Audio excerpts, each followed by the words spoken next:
August నెలలో కుజుడు గ్రహ సంచారం కారణంగా కొన్ని రాసుల వారి జీవితాల్లో సంచలన మార్పులు చోటు చేసుకోనున్నాయి.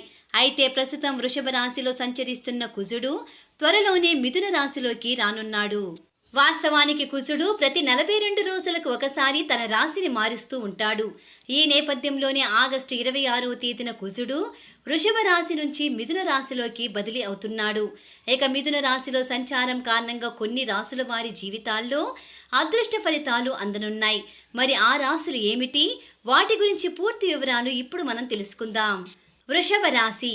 అంగారకుడు సంచారం కారణంగా వృషభ రాశి స్థానికులు ఊహించని ఆర్థిక ప్రయోజనాల్ని పొందుతారు. ఈ రాశి జాతకులు పనిచేసే చోట ఎంతో అభివృద్ధి చెందే అవకాశం ఉంటుంది. అలాగే వీరికి సమాజంలో కీర్తి ప్రతిష్టలు కూడా విపరీతంగా పెరుగుతాయి.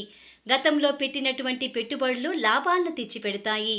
కొత్త ఆదాయ వనరులు కలిసి వచ్చే అవకాశం ఉంటుంది. కుటుంబంతో సంతోషంగా జీవిస్తారు. ఇదే సమయంలో వీరికి అనేక రకాల అవకాశాలు లభిస్తూ ఉంటాయి. వాటిని సద్వినియోగపరుచుకున్నట్లయితే మంచి లాభాలను గడిస్తారు. సింహరాశి.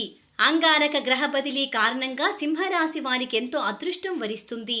ఈ సమయంలో సింహరాశి వారికి ఆర్థికంగా ఎన్నో లాభాలు కలుగుతాయి. అలాగే సింహరాశి వారు ఈ ఆగస్టు నెలలో వ్యాపారాల్లో గొప్ప విజయాలను సాధిస్తారు. ఉద్యోగాల కోసం వేచి చూస్తున్నటువంటి వారికి ఉద్యోగం దొరికే అవకాశం కనిపిస్తుంది. ఇదే సమయంలో సింహరాశి వారి యొక్క కెరియర్ ఊహించని మలుపు తిరిగే అవకాశం చాలా వరకు ఉంటుంది. వృశ్చిక రాశి. కుజుడు సంచారం కారణంగా వృశ్చిక రాశి వారి జీవితంలో కూడా అనేక రకాల మార్పులు చోటు చేసుకుంటాయి. ఈ రాశి వారికి కుటుంబ ఆస్తి వారసత్వంగా లభిస్తుంది. ఏవైనా బకాయిలు ఉంటే తిరిగి వస్తాయి. కొత్త ఆదాయ వనరులు కనిపిస్తాయి. వారు నమ్ముకున్న వృత్తిలో గణనీయమైన పురోగతిని సాధిస్తారు. కొత్త కంపెనీలతో పెట్టుబడులు పెట్టేందుకు ఆసక్తి చూపిస్తారు.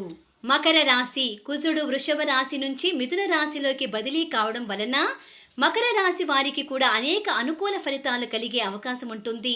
వీరు ఆర్థికంగా ఎంతగానో బలపడతారు. అలాగే వీరిలో ఆత్మవిశ్వాసం విపరీతంగా పెరుగుతుంది. అదేవిధంగా పనిలో సహా ఉద్యోగుల మద్దతు లభించడంతో పాటు పై అధికారుల నుంచి ప్రశంసలు అందుకుంటారు. ఈ సమయంలో ఎలాంటి పని అయినా చిటికెలో పూర్తి చేయగలుగుతారు. ఆత్మవిశ్వాసంతో పనిచేయడం మంచిది.